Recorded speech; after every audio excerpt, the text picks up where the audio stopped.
Pemirsa, penutupan ruas jalan di kawasan Monas saat peringatan Hari Bayangkara ke-79 berimbas kemacetan parah di sejumlah ruas jalan ibu kota. Bahkan kemacetan mengular hingga belasan kilometer. Salah satu kawasan yang terdampak kemacetan parah di ruas Jalan Kuitang Raya, Jakarta Pusat. Kendaraan roda 2 dan 4 dari arah Senen menuju Bundaran Tugutani macet total.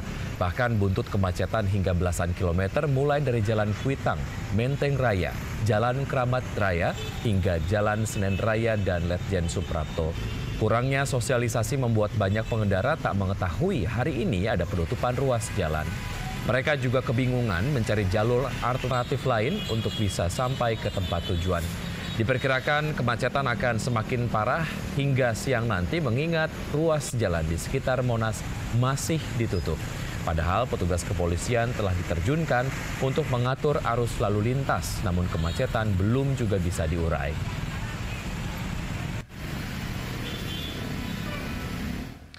Ya, peringatan Hari Ulang Tahun Polri atau Bayangkara ke-79 di kawasan Monas, Jakarta Pusat berlangsung meriah. Selain upacara, Korps Bayangkara juga memamerkan sejumlah atraksi pengamanan dari darat maupun udara. Sepeda motor melakukan tindakan kepolisian tanpa menggunakan senjata api. Ratusan personel polisi unjuk kebolehan memamerkan aksi membubarkan tawuran dan geng motor. Yang membantu petugas kepolisian melakukan screening dan identifikasi pelaku tindak kejahatan. Kita saksikan satu persatu pelaku tawuran dilumpuhkan oleh patroli presisi. Aksi lainnya, ratusan personel polisi juga memperlihatkan atraksi pengamanan radioaktif dan pembebasan sandera. Namun dikejar oleh K9 dan saat ini berhasil dilumpuhkan. Kita saksikan satu persatu.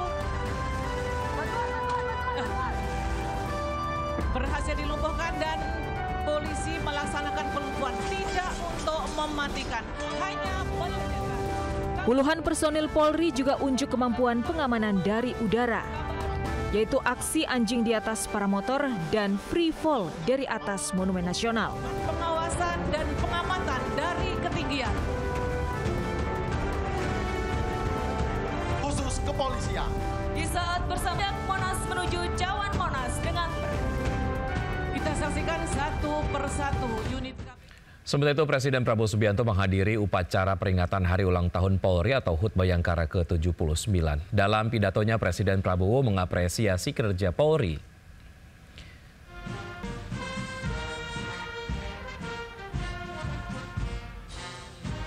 Kapolri Jenderal Listio Sigit Prabowo menemani Presiden Prabowo Subianto memeriksa pasukan yang bertugas di lapangan Monumen Nasional Jakarta dalam rangka upacara HUT Bayangkara ke-79.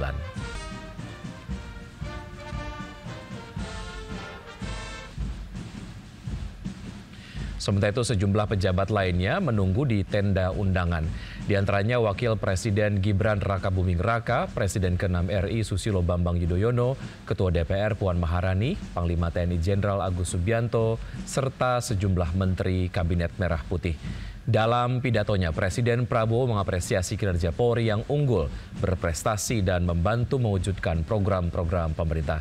Prabowo juga meluncurkan Satuan Pelayanan Pemenuhan Gizi atau SPPG Polri, yakni dapur penyedia makan bergizi gratis oleh Polri.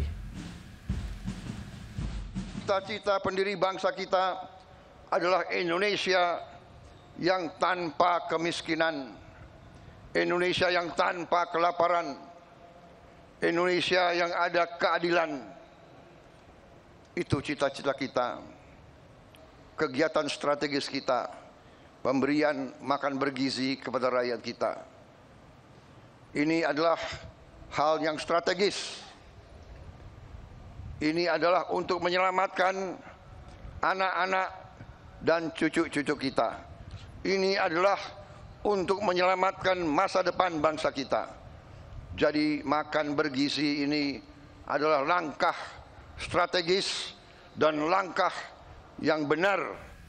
Seorang pengunjung Pekan Raya Jakarta Kemayoran, Jakarta Pusat tercebur ke dalam lubang gorong-gorong menganga sedalam 2 meter lebih. Selain minimnya penerangan di lokasi, korban diduga tercebur karena berjalan kaki sambil bermain telepon genggam.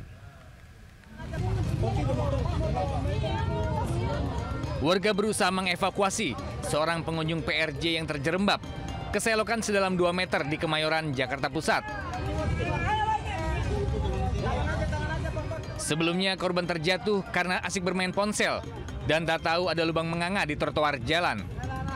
Minimnya penerangan membuat warga kesulitan mengevakuasi korban. Pasca video viral, petugas suku Dinas Sumber Daya Air Jakarta Pusat segera menutup lubang dengan beton. Sebelumnya video pengunjung PRJ terjatuh ke dalam gorong-gorong viral. Trotoar yang berada tepat berdampingan lokasi PRJ tersebut merupakan aset milik Sekretariat Negara. Dari Jakarta, Rani Sanjaya, iNews melaporkan.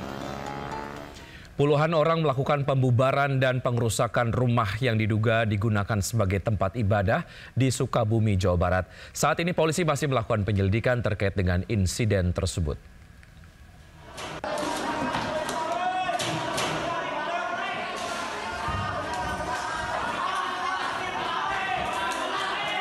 Viral di media sosial, puluhan orang di Sukabumi, Jawa Barat melakukan pembubaran dan pengerusakan sebuah rumah yang diduga digunakan sebagai tempat ibadah. Selain memecahkan kaca dan merusak properti dalam ruangan, juga terdengar makian yang terlontar. Pasca kejadian, polisi, Porkopimda, FKUB dan MUI Kabupaten Sukabumi langsung melakukan pertemuan untuk mengklarifikasi. Polisi menegaskan jika bangunan tersebut bukan tempat ibadah, melainkan rumah singgah atau villa milik warga. Sementara kegiatan di rumah singgah tersebut dilakukan oleh warga di luar kota berupa retret atau pembinaan yang pesertanya anak-anak serta beberapa orang dewasa. Hal inilah yang memunculkan kesalahpahaman. Jadi bangunan yang ada ya dijadikan rumah singgah, kemudian saat kejadian itu ditemukan oleh warga sedang menggunakan tempat ibadah. Nah, inilah mispersepsi yang muncul, ya, sehingga dari mispersepsi itu terjadi kesalahpahaman dan terjadi sedikit insiden. Pihak kepolisian sudah memeriksa 9 saksi dan kasusnya ditangani Kepolisian Resort Sukabumi. Dari Sukabumi, Jawa Barat, Budi Setiawan, iNews melaporkan.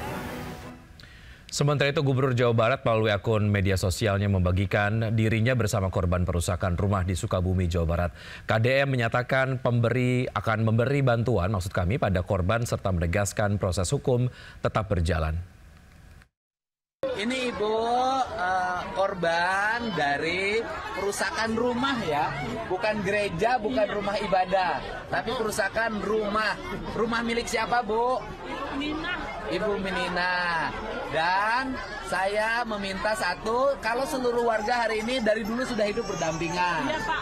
Di sini ada 9 orang kan, hidup berdampingan. Kemudian yang berikutnya adalah persoalan kerusakan bangunan. Tadi saya sudah nyiapin, hari ini saya transfer 100 juta untuk memperbaiki bangunan yang rusak.